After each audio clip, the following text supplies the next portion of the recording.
The year was 1889, and the town of Johnstown, Pennsylvania, nestled in the Conemaugh Valley, was a thriving industrial hub. Its streets bustled with the clamor of steelworkers heading to the mills, children playing near the Conemaugh River, and merchants hawking their wares in the market square. The town was alive, its people resilient and hard-working, bound together by a shared sense of purpose and community. But looming above them, high in the Allegheny Mountains, lay a silent threat, a man-made lake held back by a dam whose integrity had been questioned for years. The South Fork Dam was more than just a structure. It was a symbol of negligence and greed that would soon seal the fate of thousands. The story begins with two worlds, one of opulence and privilege, the other of toil and survival. Just 14 miles upstream from Johnstown lay the South Fork Fishing and Hunting Club, an exclusive retreat for some of America's wealthiest men. The club's members included industrial titans like Andrew Carnegie, Henry Clay Frick, and other magnates whose fortunes had been built on steel, coal, and railroads. To them, the club was a haven of leisure where they could escape the grime and chaos of urban life to fish in pristine waters and dine in luxury. The lake they cherished so dearly had been formed by damming the Little Conemaugh River, a decision made not out of necessity, but convenience. The dam itself was an afterthought.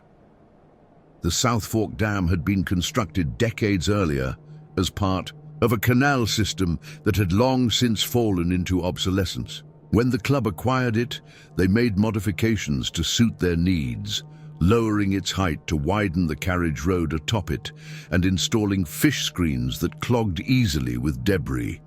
Engineers voiced concerns about its stability, warning that it might not withstand heavy rains or rising water levels. But these warnings fell on deaf ears.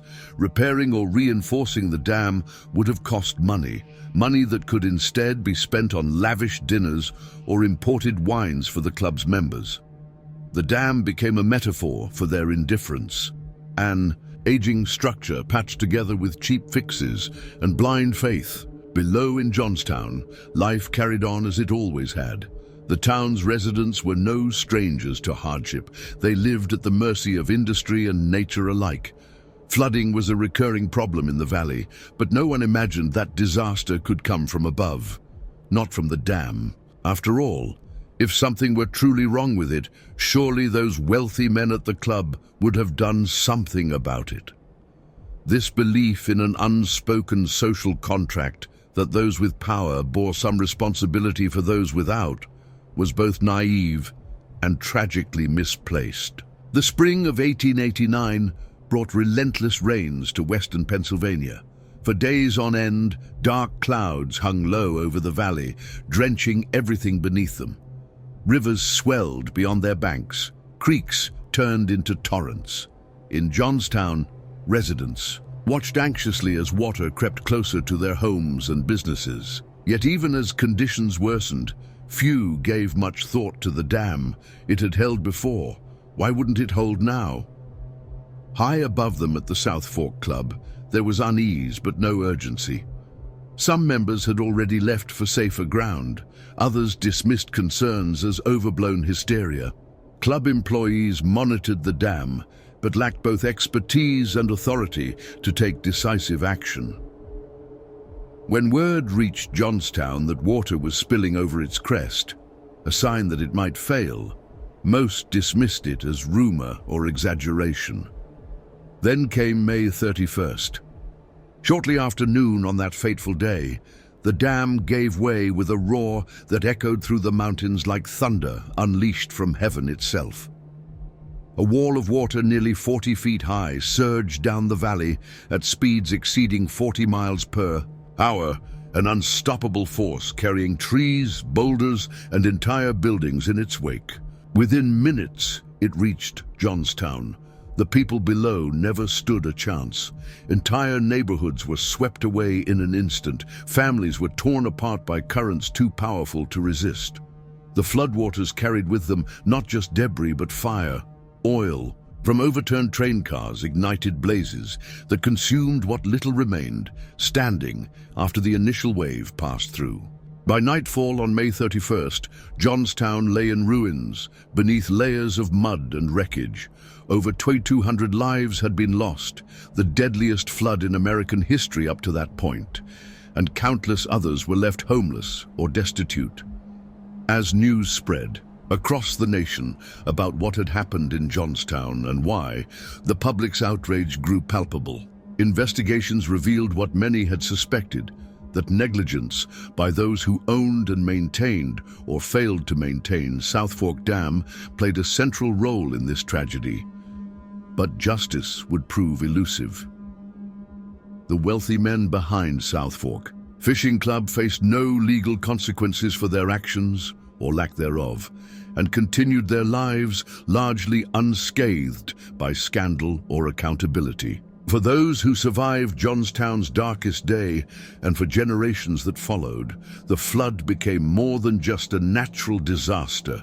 It became an enduring symbol of inequality, how luxury could be prioritized over lives when power rested solely within hands too callous or indifferent to wield it responsibly.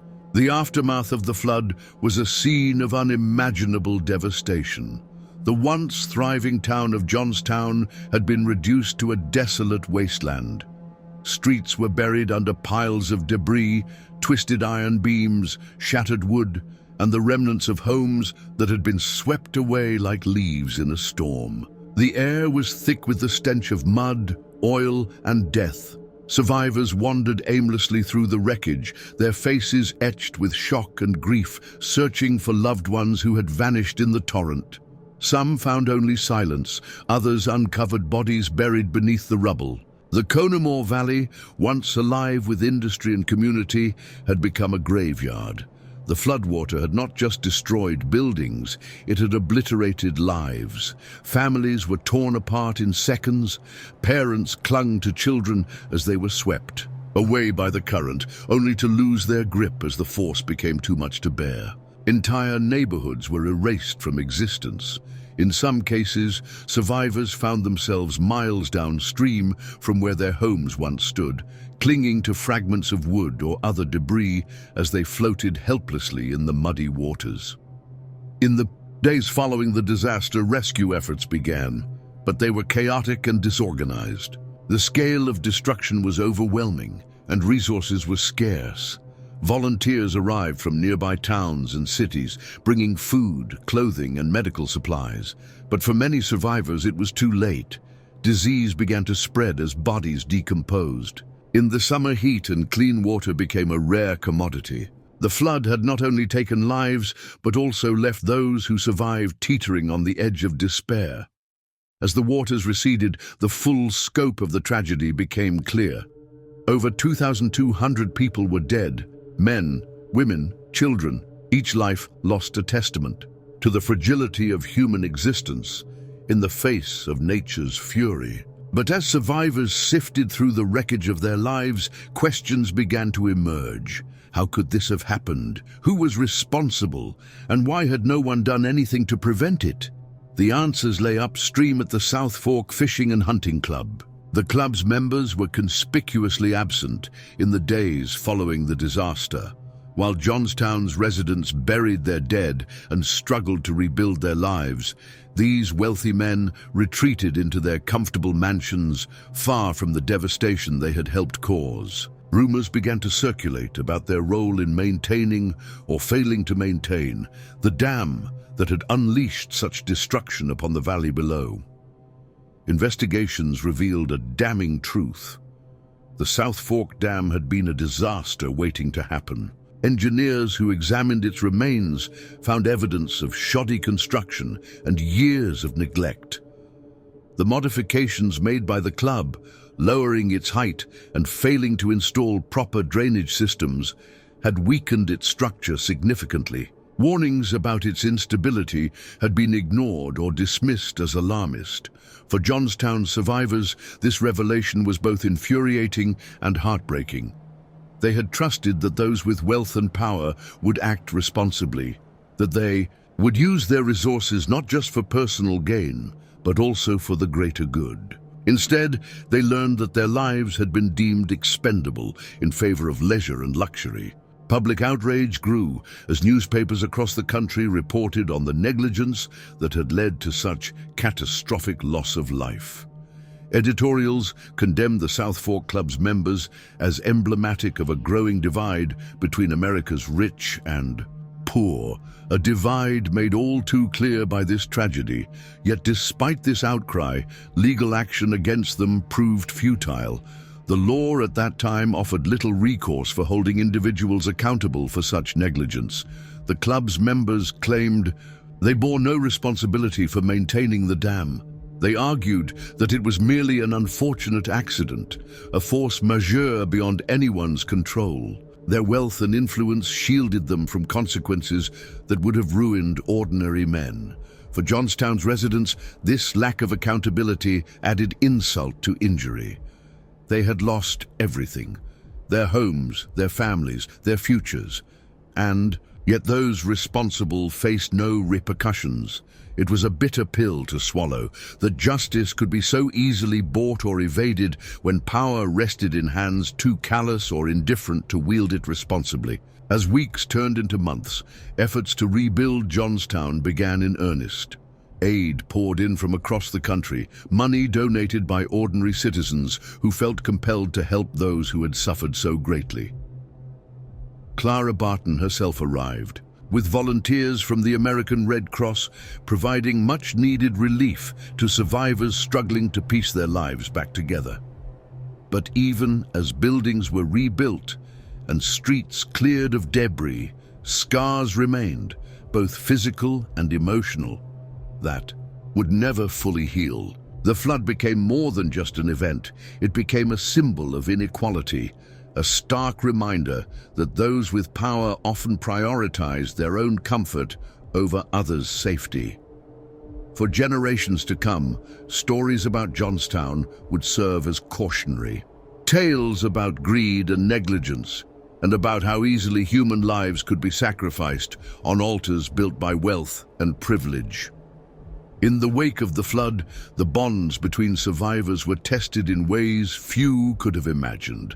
The tragedy had stripped away everything: homes, possessions, and loved ones, leaving only raw humanity behind. For many, survival became a shared burden, and the relationships forged in those dark days would define their lives forever. But not all connections survived the weight of grief and loss. Some fractured under the strain, while others grew stronger in defiance of despair. Among the survivors was Margaret O'Donnell, a widowed seamstress who had lost her 2 children to the floodwaters. Before the disaster, Margaret had been a quiet, unassuming woman who kept to herself, working tirelessly to provide for her family. But when the flood swept through Johnstown, it left her with nothing but memories and an aching void where her children's laughter once lived. In the days following the disaster, Margaret became a symbol of resilience for those around her. She threw herself into the relief efforts, organizing food distribution and comforting grieving families. Her pain was a mirror for others, but her strength gave them hope. Margaret's closest ally in those early days was Jacob Reinhardt, a blacksmith who had miraculously survived by clinging to a piece of debris as the torrent carried him miles downstream. Jacob had always been known for his gruff demeanor and calloused hands, an embodiment of hard work and practicality. But after losing his wife in the flood, something inside him softened. He found solace in helping others rebuild their lives, using his skills to repair tools and construct makeshift shelters. Together with Margaret, he became a cornerstone of the community's recovery efforts. Their partnership was born out of necessity, but grew into something deeper. They worked side by side for weeks, sharing stories of their lost loved ones and finding comfort in each other's presence. For Jacob, Margaret's determination was a reminder that life could go on even in the face of unimaginable loss. For Margaret, Jacob's quiet strength was a lifeline that kept her from drowning in her own grief, but not all relationships were strengthened by tragedy. Among Johnstown survivors was Samuel Harper, a mill worker who had narrowly escaped death by climbing onto his roof as the floodwaters rose around him. Samuel's wife and infant daughter were not so lucky. Their bodies were found days later, tangled in debris miles downstream. The loss shattered Samuel's faith, not just in God, but in humanity itself. Samuel harbored a deep resentment toward the wealthy men of the South Fork Fishing and Hunting Club. He saw them as symbols of everything that had gone wrong, not just with the dam, but with society as a whole. His anger consumed him, driving a wedge between him and those who tried to help him rebuild his life. While others found solace in community, Samuel withdrew into himself, nursing his bitterness like a wound that refused to heal. His isolation was compounded by his interactions with Henry Blake, a lawyer sent to Johnstown on behalf of one of the club's members to assess damages and mitigate potential lawsuits. Henry was young and ambitious, eager to prove himself in a world dominated by men far wealthier than he could ever hope to be. He approached his task with cold efficiency, viewing the survivors as little more than obstacles to be managed. When Henry crossed paths with Samuel during one of his visits to assess claims against the club, their encounter was explosive. Samuel confronted him in front of a crowd of survivors, accusing him, and by extension his employers, of valuing money over human lives. "You come here with your fine clothes and your empty words," Samuel shouted, "but you'll never understand what it means to lose everything." Henry tried to remain composed, but found himself shaken by Samuel's words. For all his ambition and loyalty to his employers, he couldn't ignore the devastation around him, or the growing realization that he was complicit in perpetuating an unjust system. Meanwhile, Margaret and Jacob worked tirelessly to bridge divides within the community.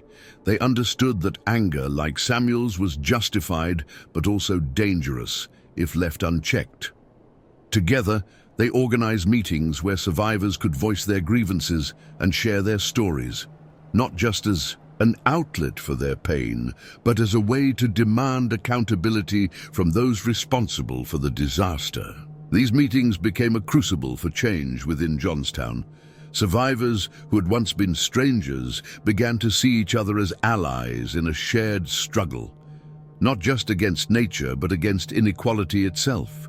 They formed committees to petition state officials for aid and demanded investigations into the South Fork Club's negligence. Through it all, Margaret emerged as an unlikely leader, a woman who had lost everything but refused to let despair define her future. Her partnership with Jacob deepened into friendship and perhaps something more.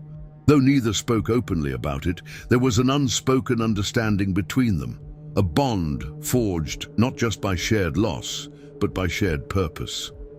As weeks turned into months, Johnstown began to rebuild, not just its buildings, but its sense of community. Relationships that had been tested by tragedy either broke under pressure or emerged stronger than ever before. For some survivors like Samuel Harper, healing remained elusive. His anger continued to fester like an open wound. But for others, like Margaret O'Donnell and Jacob Reinhardt, the flood became more than just an ending. It became a beginning, a chance to redefine what mattered most in life and to build something new from the ashes of what had been lost. The summer heat bore down heavily on Johnstown as the town struggled to rise from the ruins. The sound of hammers echoed through the valley as makeshift homes were erected, and survivors worked tirelessly to reclaim what little they could from the wreckage. The flood had left scars, not just on the land, but on the hearts of its people. Yet amidst the chaos, a spark began to ignite, a collective realization that their suffering could not be in vain. For many, it was no longer enough to rebuild. They needed answers, accountability, and justice. The turning point came on a sweltering August afternoon when Margaret O'Donnell and Jacob Reinhardt organized a town meeting in what remained of the church hall. Word had spread quickly, and by midday, hundreds of survivors had gathered, their faces marked by exhaustion but also determination. This was not just a meeting, it was a reckoning. Margaret stood at the front of the room, her voice steady despite the weight of her grief. She spoke not as a leader but as one of them, a mother who had lost her children, a neighbor who had watched her community drown under the weight of negligence. "We have suffered more than anyone should ever have to," she began, her voice carrying over the murmurs of the crowd. "But we cannot let this be where our story ends. We deserve answers. We deserve justice." Her words resonated deeply with those in attendance. For weeks, they had been told to accept their losses as an act of God, an unavoidable tragedy. But as more details about the South Fork Dam's condition emerged, it became clear that this was no natural disaster. It was a man-made catastrophe, born of greed and indifference. Jacob followed Margaret's speech with a call to action. He proposed forming a coalition to investigate the South Fork Fishing and Hunting Club's role in the disaster and to demand accountability from its members. "They may have their wealth," he said, his voice tinged with quiet anger, "but we have something far more powerful: truth." The meeting ended with a unanimous decision to move forward with their plan.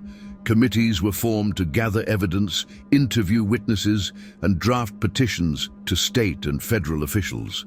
Survivors who had once felt powerless now found purpose in their shared mission. For the first time since the flood, there was a sense of hope, not just for rebuilding their town, but for reclaiming their dignity. As the coalition's efforts gained momentum, news of their actions spread beyond Johnstown. Journalists from major newspapers arrived to document their struggle, bringing national attention to their cause. Among them was Clara Bennett, an investigative reporter for the New York Times. Clara was known for her fearless reporting on social injustices, and she quickly became an ally to Margaret and Jacob. Clara's articles painted a damning picture of the South Fork Club's negligence, the shoddy repairs made to the dam, the ignored warnings from engineers, and the blatant disregard for safety in favor of luxury. Her work fueled public outrage and put pressure on state officials to act. But not everyone supported the coalition's efforts. Samuel Harper remained deeply skeptical of their ability to bring about change. To him, their fight against the wealthy elite seemed futile, a David and Goliath battle they were destined to lose. He voiced his doubts loudly at every opportunity, accusing Margaret and Jacob of giving false hope to people who had already lost too much. "Do you really think they care about us?" Samuel spat during one heated exchange at another town meeting. "They'll pay off whoever they need to and walk away without so much as a scratch while we're left here picking up the pieces." Margaret met his gaze calmly but firmly. "Maybe you're right," she admitted. "Maybe we won't win this fight. But if we don't try, if we don't stand up for ourselves, then they've already won."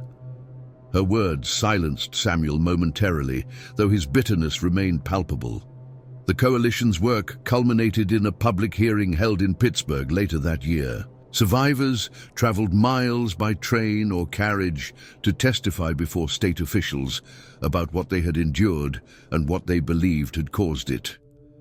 Margaret was among those who spoke, recounting her loss with heartbreaking clarity while demanding accountability from those responsible. Jacob presented technical findings gathered by engineers who had examined what remained of the dam. Their reports confirmed what many already suspected, that its failure was not an accident but an inevitability caused by years of neglect and cost-cutting measures implemented by the club. The hearing attracted widespread media coverage and drew national attention to issues of corporate responsibility and social inequality. For many Americans reading about Johnstown's plight for the first time, it became a symbol of broader systemic failures, a cautionary tale about what happens when power is concentrated in too few hands without oversight or accountability. Yet despite overwhelming evidence presented at the hearing and mounting public pressure, no legal action was taken against members of the South Fork Fishing and Hunting Club. The law at that time offered little recourse for holding individuals accountable for such negligence unless criminal intent could be proven beyond doubt. For Margaret, Jacob, and others in Johnstown's coalition, this lack of justice was a bitter pill to swallow. But even in defeat, they found victory. Their fight had brought attention not only to their own tragedy, but also to broader issues affecting communities across America. As they returned home from Pittsburgh, weary but unbroken, Margaret reflected on how far they had come since that fateful day in May. The flood had taken everything from them, homes, loved ones, but it had also given them something unexpected, a sense of purpose and unity that no amount of wealth or privilege could ever destroy. The return to Johnstown after the Pittsburgh hearings was bittersweet. The survivors had stood before the powerful, armed with their truth and their grief, but the lack of legal accountability for the South Fork Fishing and Hunting Club weighed heavily on their spirits. The system had failed them, just as the dam had. Yet amidst the lingering despair, something profound began to take root. A collective determination to rebuild not just their town, but also their lives, stronger and more united than ever before. Margaret O'Donnell walked through the muddy streets of Johnstown with a renewed sense of purpose. The hearings may not have brought justice in the way she had hoped, but they had given her a voice she never thought she possessed. She was no longer just a grieving mother. She was a leader, a symbol of resilience for her community.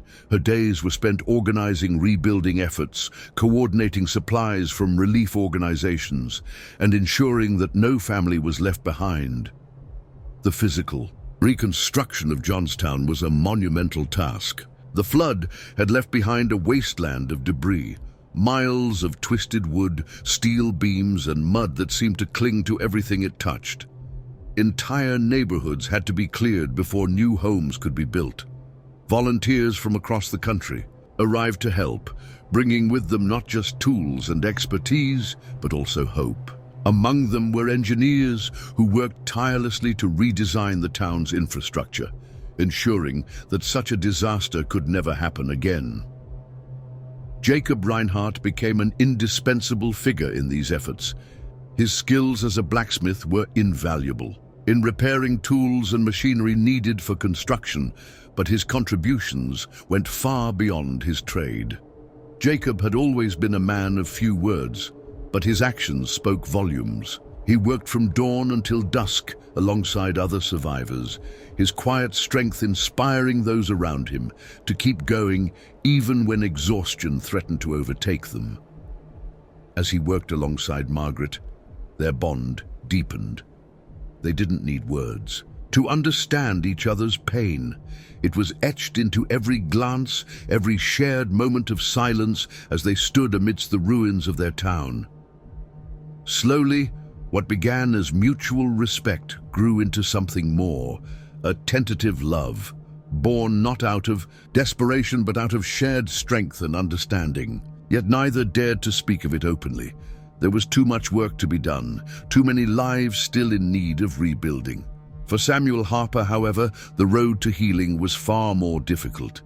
His anger remained a constant companion, gnawing at him like an open wound that refused to close.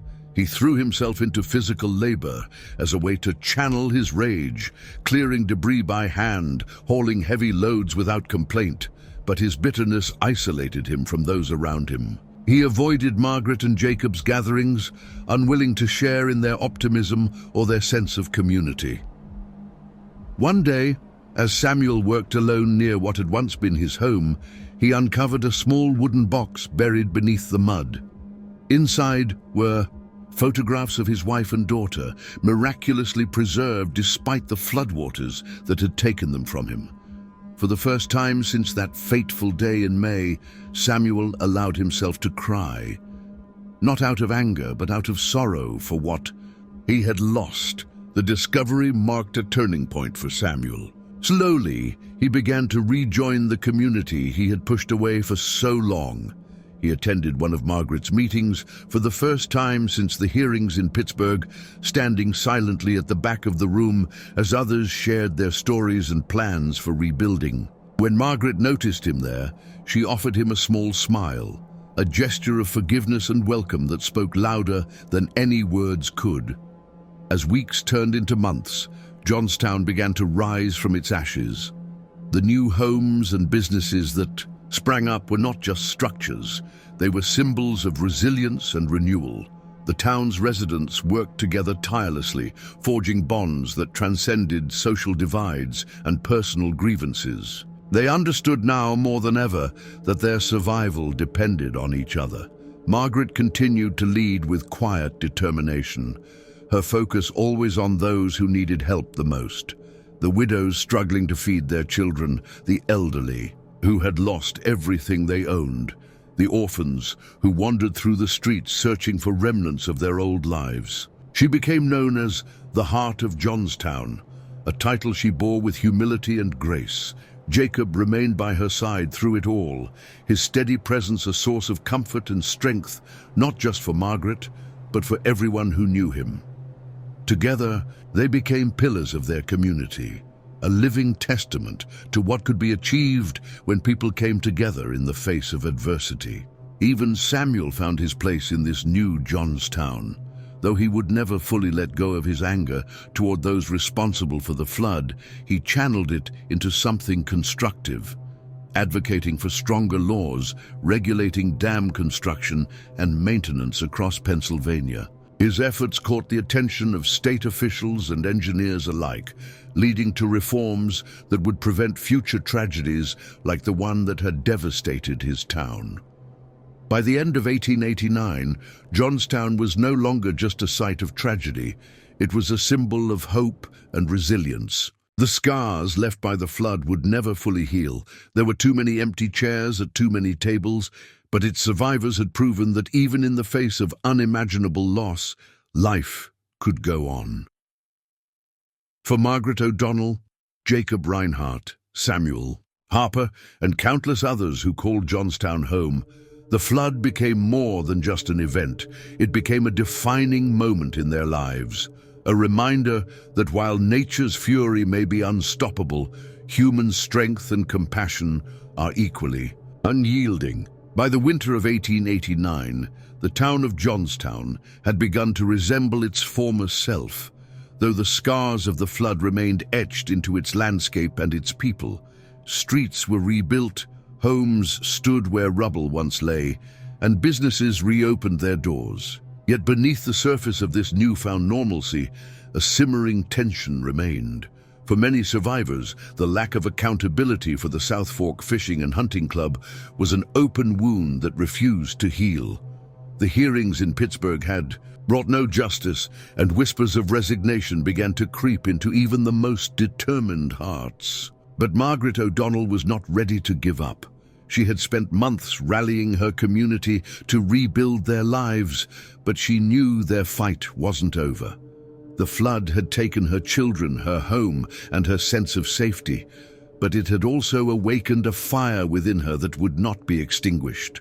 She resolved to take one final stand, a bold and desperate move that would either bring justice or cement the legacy of inequality that had defined their tragedy. Margaret's plan was audacious. She would confront the members of the South Fork Fishing and Hunting Club directly. For months, they had hidden behind their wealth and influence, shielded from the consequences of their negligence. Margaret believed that if they were forced to face the people whose lives they had destroyed, if they could see the faces of those who had suffered, they might finally be compelled to act. With Jacob Reinhardt by her side, Margaret organized a caravan of survivors to travel to Pittsburgh, where many of the club's members lived in opulent mansions far removed from the devastation they had caused. It was a bitterly cold morning. When they set out, their wagons loaded with banners bearing messages like "Justice for Johnstown" and "Luxury over lives." Among them was Samuel Harper, who had initially resisted Margaret's efforts, but now found himself unable to ignore her determination. He carried with him the photographs of his wife and daughter, the only tangible reminders he had of the family he had lost. The journey to Pittsburgh was arduous, but as they approached the city's outskirts, their numbers swelled. News of their march had spread through nearby towns, drawing supporters who shared their outrage at the injustice Johnstown had endured. By the time they reached their destination, a grand estate owned by one of the club's most prominent members, the crowd numbered in the hundreds. The estate was a stark contrast to the ruins of Johnstown. Its manicured lawns and towering gates spoke of wealth and privilege untouched by tragedy. As Margaret stood before its imposing facade, she felt a surge of anger and resolve. She turned to face the crowd behind her, men and women who had lost everything yet found strength in each other, and raised her voice. "We are here today, not as victims, but as survivors," she said, her words carrying over the cold winter air. "We have rebuilt our town with our own hands, but we cannot rebuild what we have lost: our children, our families, our sense of security. Those responsible for this tragedy have hidden behind their money and their power for too long. Today, we demand that they face us." Her speech was met with cheers and cries of support as the crowd surged forward toward the gates. Inside the estate, servants scrambled to alert its owner, a man who had been one of the most vocal defenders of the club's actions during the hearings. He emerged onto his balcony moments later, his face pale as he took in the sight before him. Margaret stepped forward to address him directly. "You may not know my name," she began, "but you know what you've done, or rather, what you failed to do. You chose your comfort over our safety. You ignored warnings about that dam because fixing it would have cost you money. Money that could have saved over 2,000 lives." The man attempted to respond, but was drowned out by shouts from the crowd. Margaret pressed on. "We don't want your apologies or your excuses. We want action, real action, to ensure that nothing like this ever happens again." Her words struck a chord not just with those gathered outside, but with others watching from afar. Reporters covering the march published stories that captured Margaret's fiery determination and painted a vivid picture of Johnstown's suffering. Public opinion began to shift even further against the South Fork Club as pressure mounted for its members to take responsibility. Inside his mansion that day, faced with an angry crowd demanding justice, one member finally broke his silence. A wealthy steel magnate whose guilt over his role in maintaining, or failing to maintain, the dam had weighed heavily on him since May 31st. He agreed to meet with Margaret and Jacob privately to discuss reparations for Johnstown's survivors. The meeting was tense but productive. Though no amount of money could undo what had been done or bring back those who were lost, Margaret insisted on funding for infrastructure improvements in Johnstown, including new flood prevention measures and financial aid for families still struggling to recover. When news of this agreement spread back home, it was met with mixed emotions. For some survivors, like Samuel Harper, it felt like too little too late. A hollow gesture from men who would never truly understand their pain. But for others, like Margaret and Jacob, it represented a small but significant victory. Proof that even in a world dominated by inequality and injustice, ordinary people could make their voices heard. As night fell over Pittsburgh that day, Margaret stood outside the mansion alongside Jacob and Samuel as snow began to fall gently around them. She felt an unfamiliar sensation, a flicker of hope, not just for Johnstown, but for herself. As the snow blanketed the streets of Pittsburgh that evening, Margaret O'Donnell, Jacob Reinhardt, and Samuel Harper stood in silence outside the mansion where they had just secured a promise of reparations for Johnstown. For Margaret, it felt like a fragile victory, one that could easily crumble under the weight of bureaucracy or indifference. Yet, as she looked at the faces of the survivors who had marched with her, She saw something she hadn't seen in months. Hope. It was faint, but unmistakable. A flicker of light in a darkness that had seemed impenetrable. The next morning, as the caravan prepared to return to Johnstown, Margaret received an unexpected visitor. Clara Bennett, the investigative journalist, who had been chronicling their fight for justice, approached her with a look of urgency. Clara had spent the night poring over documents and testimonies related to the South Fork Fishing and Hunting Club, and what she had uncovered was startling. "There's something you need to see," Clara said, handing Margaret a folder filled with yellowed papers. "These are records from when the club first purchased the dam. They show not only that they knew about its structural weaknesses, but also that they deliberately cut corners during repairs to save money." Margaret's hands trembled as she flipped through the pages. The documents were damning. Engineering reports warning of potential failure, invoices showing cheap materials used in repairs, and internal correspondence between club members dismissing concerns as overblown. It was undeniable proof that the disaster had been preventable, a tragedy born not of nature, but of greed. "This changes everything," Margaret whispered, her voice thick with emotion. "They can't hide behind their wealth anymore. People need to know the truth." Clara nodded. "I'll publish this as soon as I can. But there's more. One of my sources told me that some of these men are already planning to dissolve the club and move their assets overseas to avoid further scrutiny. If we don't act quickly, they'll escape any real consequences." The revelation reignited Margaret's determination. She called an emergency meeting with Jacob, Samuel, and other leaders from their coalition.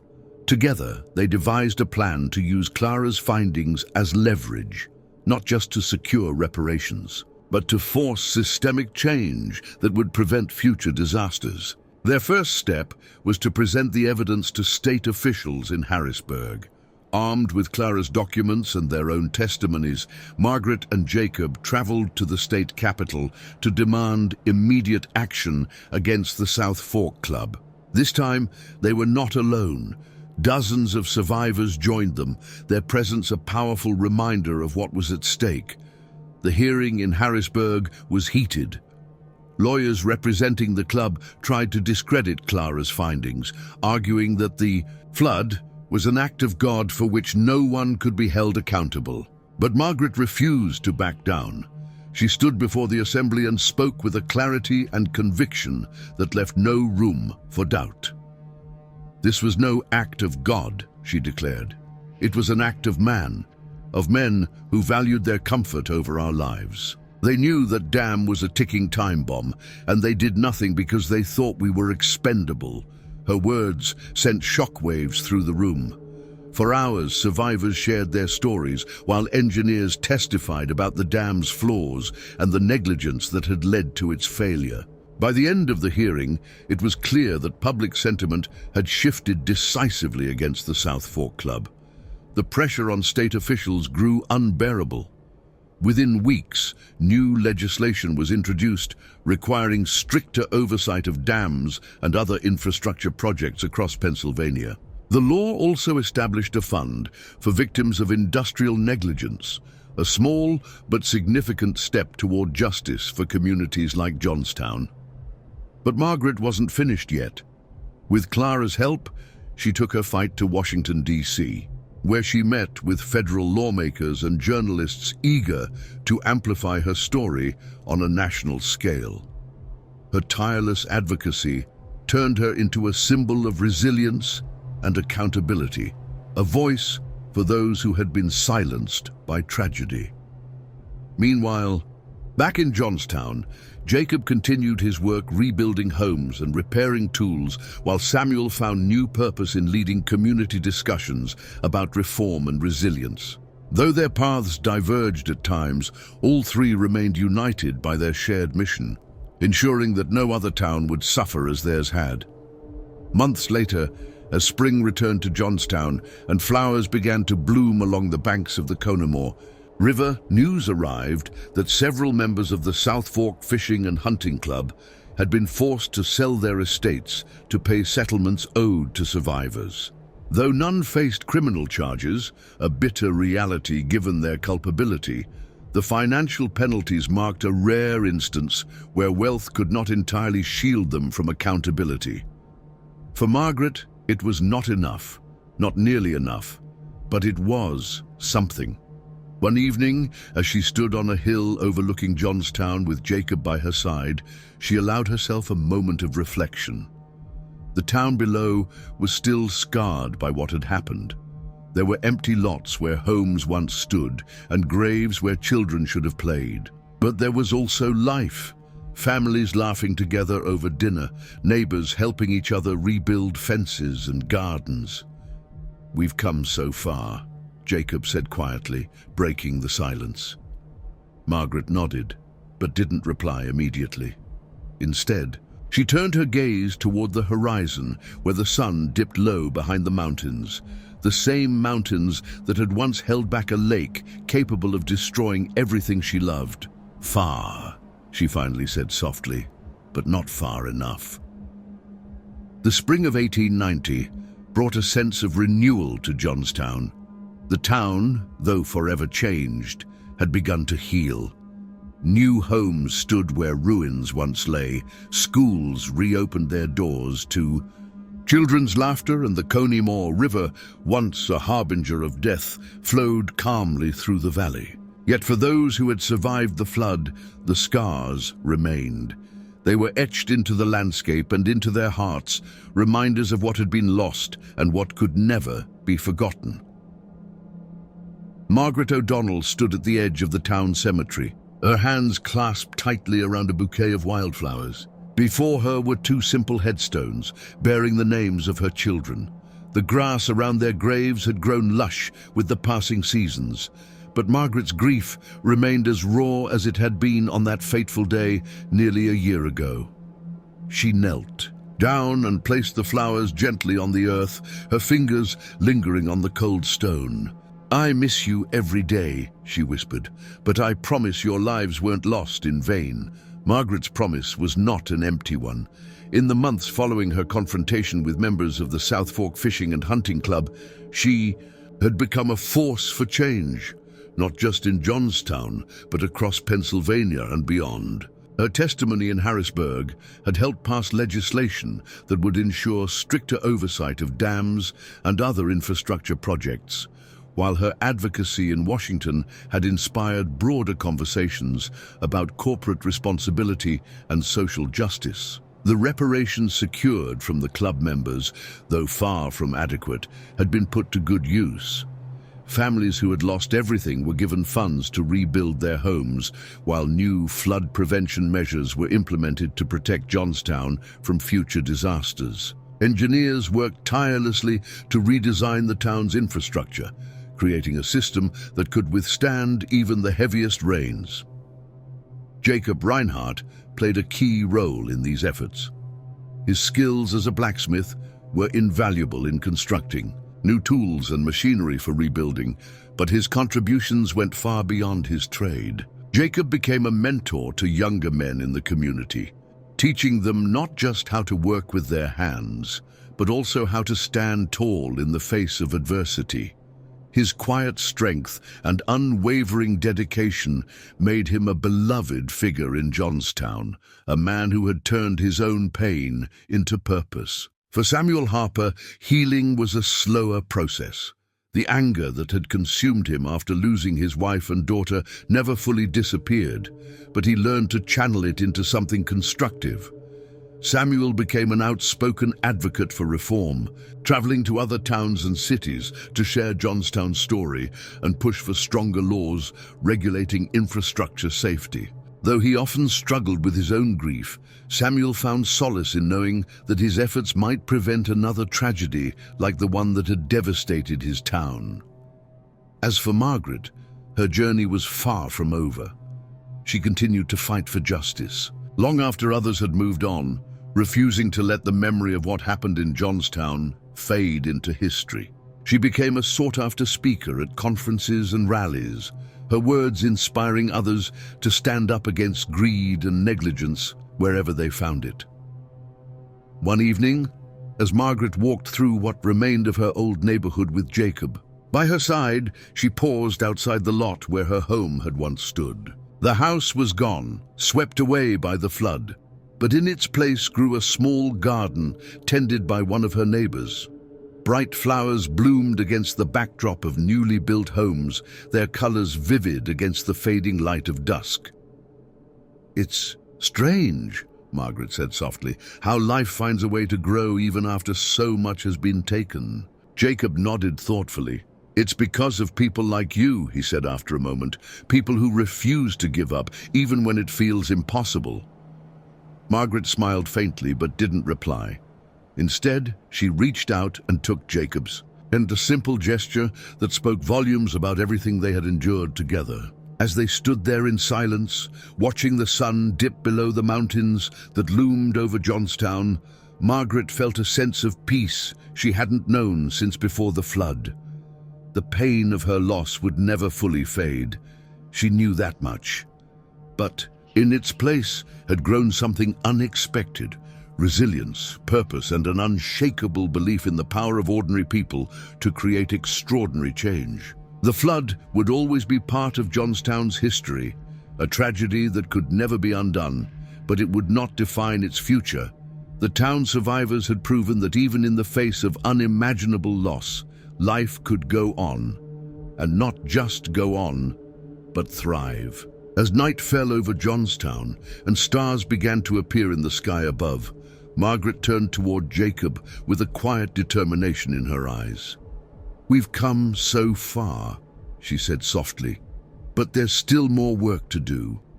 Jacob squeezed her hand gently. "Then let's get started." And with that, they walked back toward town, two survivors who had turned their pain into purpose and their grief into hope for a better tomorrow.